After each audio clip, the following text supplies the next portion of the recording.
Just a short introduction for you. We have quite some records of the party-colored bed in Norway. Most of them are in southern Norway, and a lot of them are just detector recordings. We have a few colonies, only 2 colonies, and in the very high up in the north there's one record, and it was earlier published by an Englishman as a northern bed, as the most northern bed found ever in the world, and I checked it in the museum, and it is actually a party-colored bed. So that's just for curiosity. Most of the records which we really can prove are from the southeastern part of Norway, and there we have records of party-colored beds which are having this display song, and also animals found in buildings in autumn and in winter. So here you see a view of the Oslo fjord with Oslo at the end, and all around the Oslo fjord we have records of the party-colored bed, and mostly males having this display song, but also from individuals found in buildings. I think not many of you have heard a party-colored bed singing. It's like high-pitched sounds, like tick, tick, tick, tick, tick. And you can hear it right after darkness starts, from September to early December. Even when the weather is quite cold, you can hear this display song. And you can. They are outside in the months. They are outside. They are flying, and almost all of the other beds are hibernating. But this bed is still getting strong. It's really, I call it a kind of Viking. It's when you get it in September, it weighs about 20 grams, and it gets down to 15 grams in the beginning of December. So it uses a lot of energy. If you have the animal in the hand and it's shouting, you really feel juk, juk, juk, juk. It's really powerful.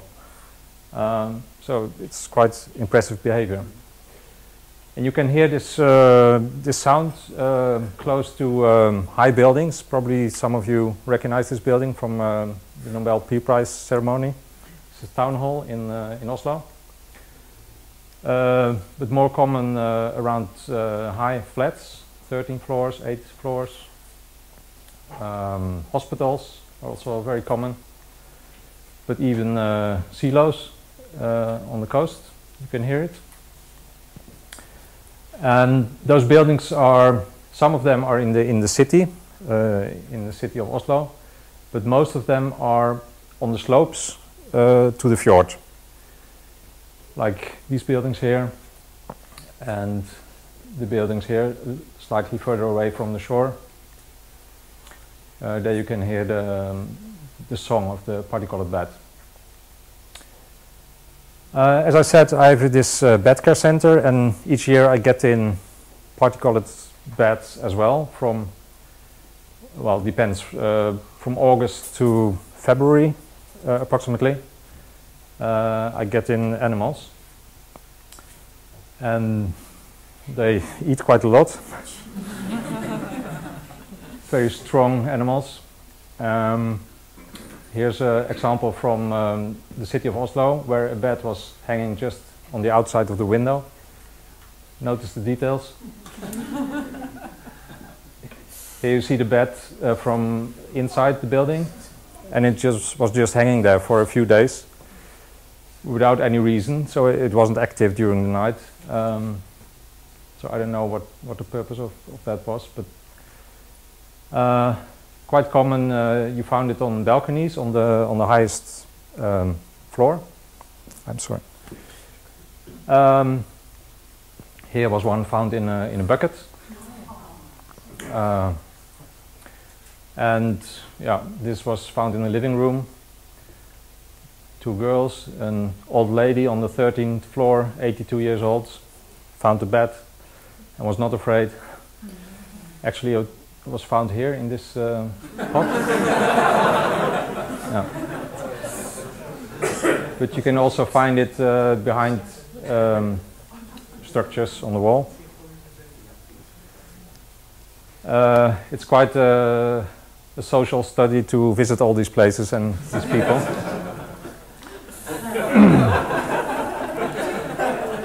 This guy was terribly afraid. He had noticed the bed 2 days ago, and he was sleeping in the op de gang, on the corridor,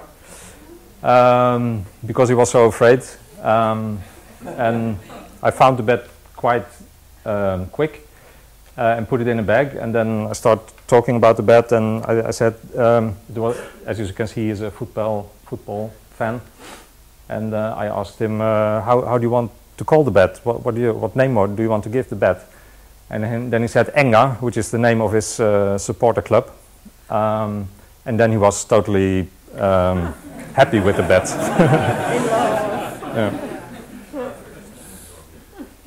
Yeah. But even in the hospital, this is a heart chirurg who found that bed, and he is really following our study with a lot of interest. One of the hotspots for particulate bed in Oslo is this area here. It has been a hotspot for a long time.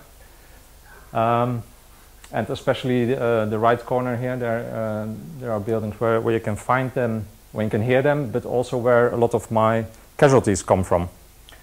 And probably you notice the difference here in the buildings. Some are whitish, but these are grey. And I discovered, far too late, but I discovered that those buildings are renovated. But when I discovered it, those buildings were not renovated yet. And at the same time, I got in more and more particulate beds.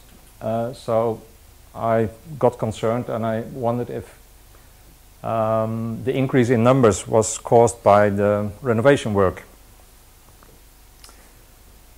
So here you see the buildings before they are renovated.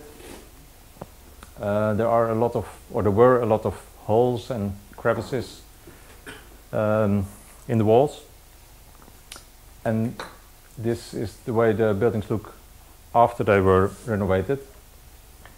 So they take down those plates, they put up insulation against the wall, and then they build this brick wall around it. So practically all the holes and crevices disappear. So we called together a meeting with the housing corporation, the builder contractor, architect, all the people involved, and happily those were quite positive. They said, okay, you are concerned, there might be a problem, how can we solve it? So that was a very good start, and we were supported.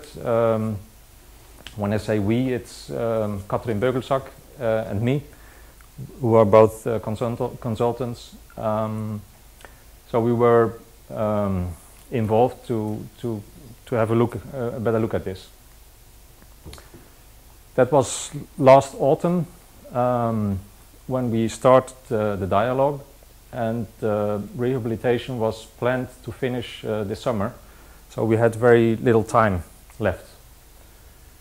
But we didn't know what kind of roosts they actually used. We only had a suspicion.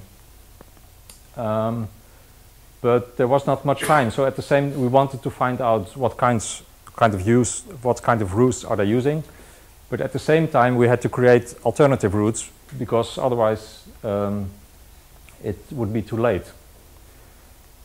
And we also wanted to know more about the demands of the particulate beds for hibernation. What kind of temperatures do they tolerate?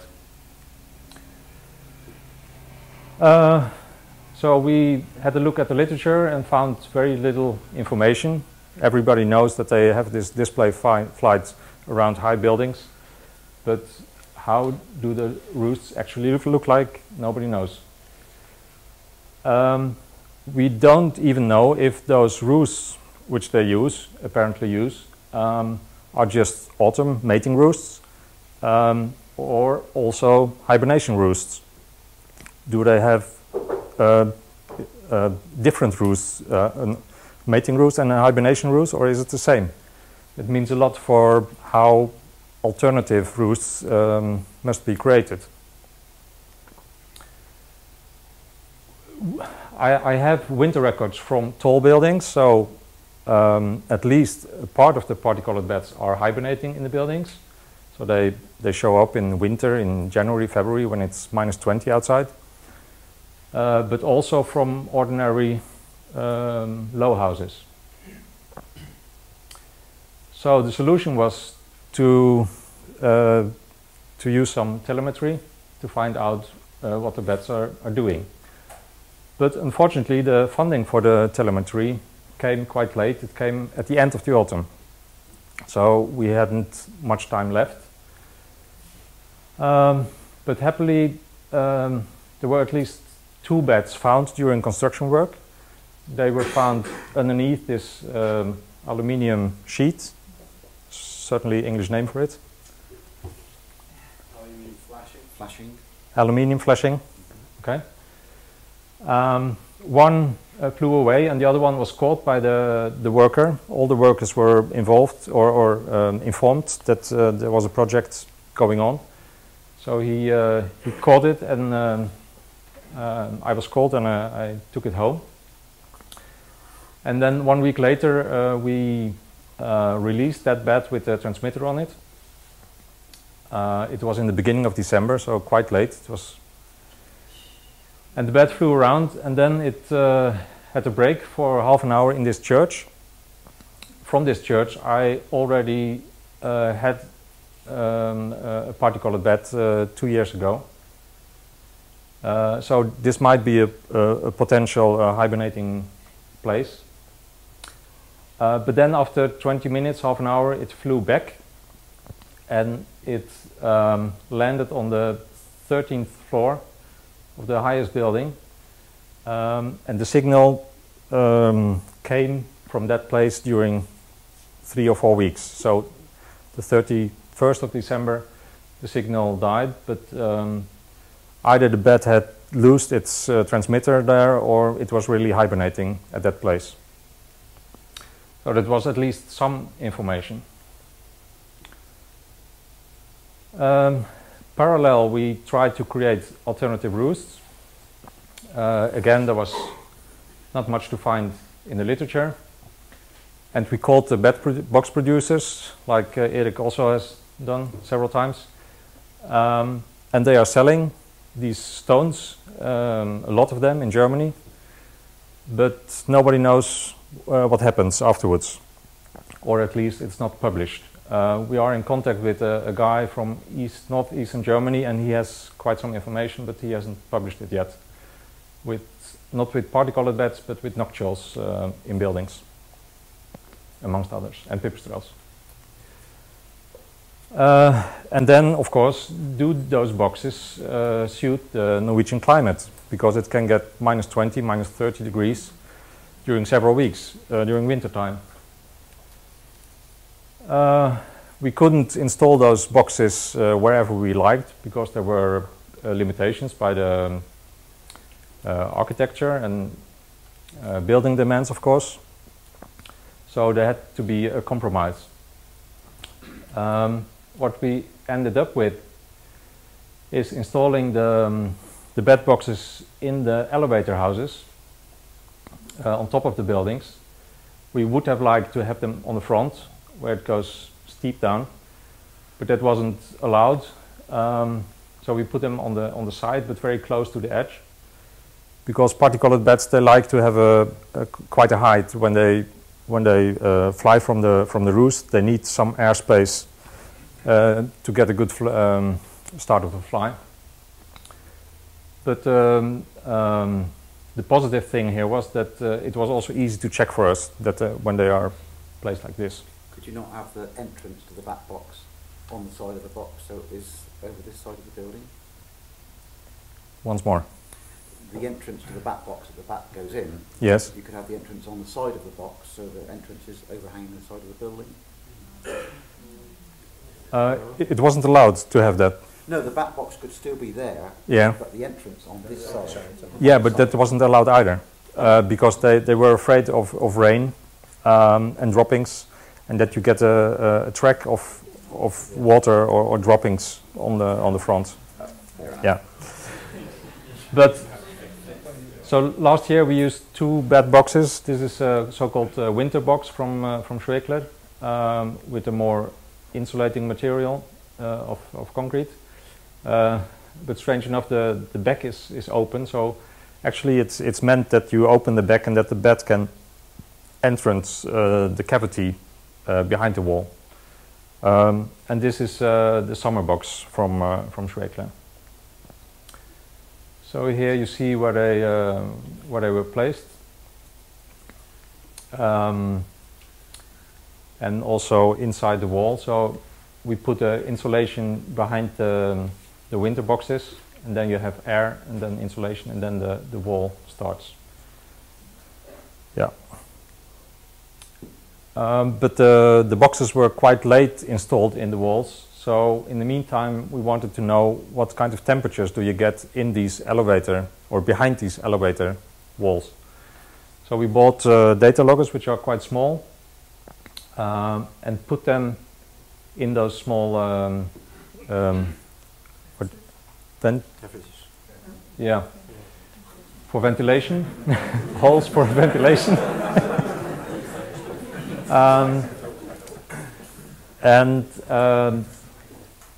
Here you can see a result of it. The black line is the temperature outside during 2 days, and the colored lines are temperatures in this cavity behind the brick wall. There was an additional factor that on some of the walls on this elevation house there's a ventilation where the warm air from all the elevation shaft comes up and gets out. And as you can see, the blue and the green line are in those walls with the ventilation, and we think they get much too warm. 10 degrees, 15 degrees is much too warm for hibernating purposes. But the other ones without ventilation, they got too cold. This is only 5 degrees 0, and as I said, it can be 20 or 30 degrees, so it doesn't look very promising for hibernation. The contractor had the idea that we could have a hole from the elevator house directly into the bed box with warm air, which we did, or he did. And as you can see, these are 2 bed boxes, the blue and the red one. They are just beside each other, and in the red one there was built a hole through the bed box or into the elevator house, and you see the temperature rises quite a lot, and even the box beside of it gets a higher temperature. But this is also the temperature is too high, so it's not a solution either. And then we, of course, would like to know more about the demands of the hibernation demands of the particulate bed. Again, nothing to find in literature, or very little at least. But from the bed care center, I knew that they can tolerate quite cold temperatures. But it happened that I was extending my house, and in some of the walls of my house, I built in bed boxes. So here you see the extension of the house, and that's the place where one of the bed boxes is situated. This is my office, and you have the entrance to the bed box from the inside and a window, so you can have a look. This is just a cross section, so you see there's a small tunnel going from outside inside into the bed box, but the bed box was originally too warm, so I put a plexiglass wall sheet just in front of the entrance. So you get a variety of temperatures in the wall and in the bed box. Here you see a picture of 3 beds, 2 party-colored and 1 northern bed, hibernating. Because when I get those beds in November or September or December or January, I let them hibernate at my place and I release them again in January. So I had to have them somewhere, so I could use them for a little experiment. It was very low then. It was very low, yes. Yeah. But the entrance was blocked, so the animals weren't able to come out. Yeah. They were just supposed to hibernate, and then I could release them in April.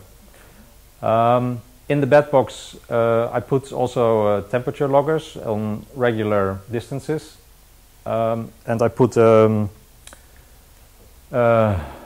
lines and divided the whole bed box into sections. And each day I recorded where the beds were, and afterwards I could combine this with the temperature data. Now comes a quite challenging graph. I will take it step by step. The first thing shows the distance from the entrance. So this is at the entrance. The bed is sitting at the entrance. It's just one bed. And then from the 26th of February to the 17th of March. So you see the bed is hanging quite close to the entrance. That's easy, isn't it? Now I switch this axis to this axis, and there comes new information. All those curves show the different data loggers on different distances. So you see the temperatures at different places in the bed box. And what you can see is that there's, first of all, a quite a variety in temperatures within the bed box. But you can also see that the temperature is changing quite a lot during the day and during several days. And you can see that sometimes the coldest temperatures are below 0.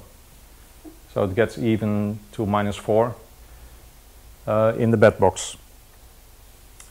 Now I plot the temperature of the place where the party-colored bed was sitting additionally in this graph.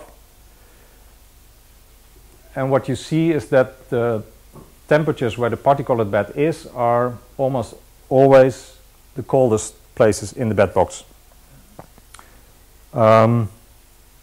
There's some exceptions here, but there the bed was waking up and feeding, so it was not really hibernating here. And what you also can see is that even the bed is quite sitting, it doesn't move, but the temperature goes up and down, up and down, up and down. So it has to tolerate quite a variety in temperatures. The conclusion after the first winter. We know that the party-colored bed seeks quite cold places, and it can even be in temperatures below 0 for several days without a problem. But for how long, we don't know. Of course, I don't want to get the bed killed in my bed hospital. But both from the boxes which you built into the elevator houses and from the box in my study, we see that the temperature fluctuates too much. I think it fluctuates too much. It should be more stable. And those boxes in the elevator house, they get sometimes far below 0, which is not acceptable for hibernation. Yeah. just for a mating roost, the boxes will do, but not for hibernation. So probably not a box is a solution to the problem, but probably we need crevices. I can try to highlight the advantage with a crevice. If you have a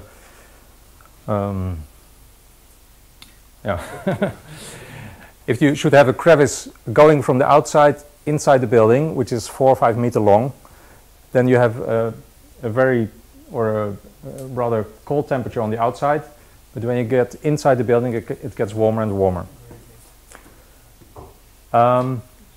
In autumn, when the bat has his display flight, it will arrive and just hang on the outside of the crevice.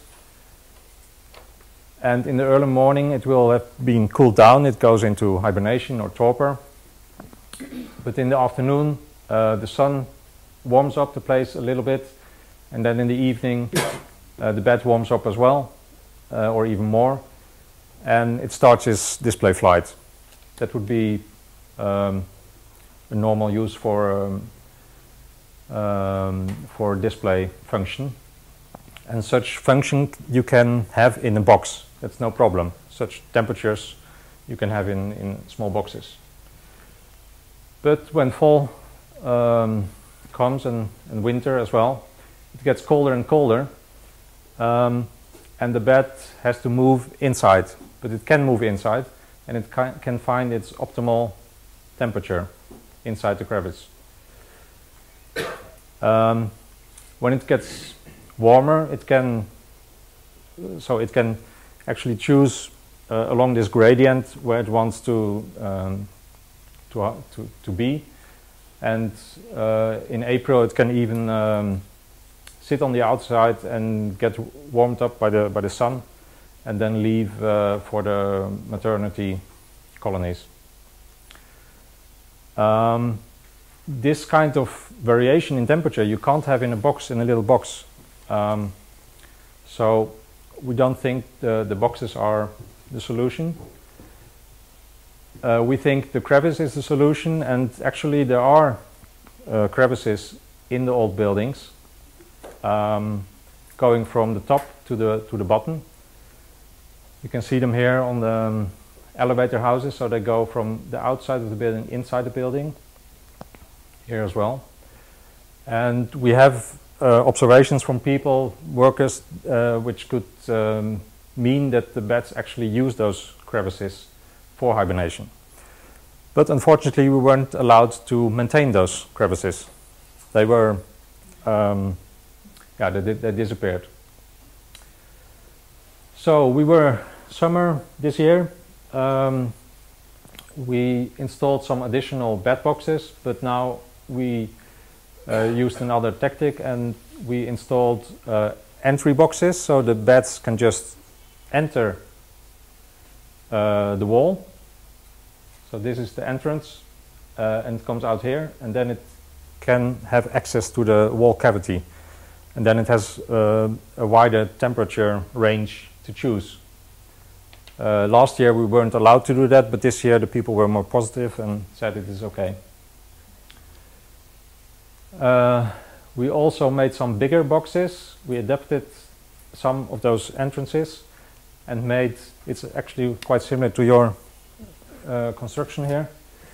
There's a cavity within, and the cavity, so the box has a temperature gradient from very cold to warmer and warmer. So hopefully the bats can move around and be more comfortable than last time. Or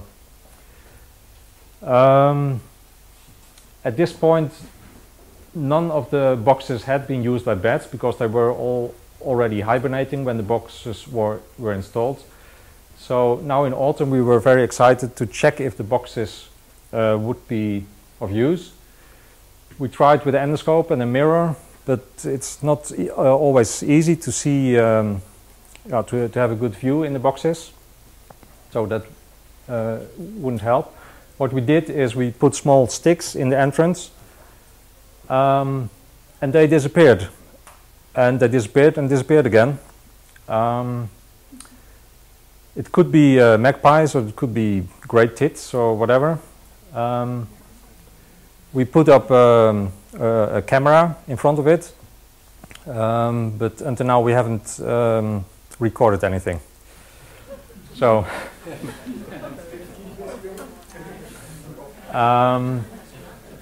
what we did as well, we placed bat corders, automatic, so bat detectors connected to storage, and from those bat corders we can see that there's more activity around those buildings with bat boxes than at the other buildings. But unfortunately we don't know if that was also the case 2 or 3 or 5 years ago, if this building just is a very good building. We also have 3 bat corders around the city at other places to compare if there's difference.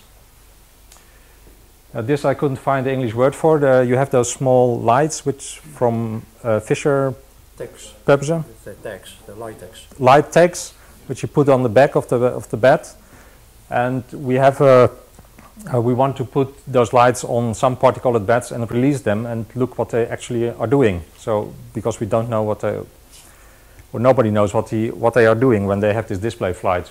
They fly around, but are they defending a territory or defending a roost, or nobody knows.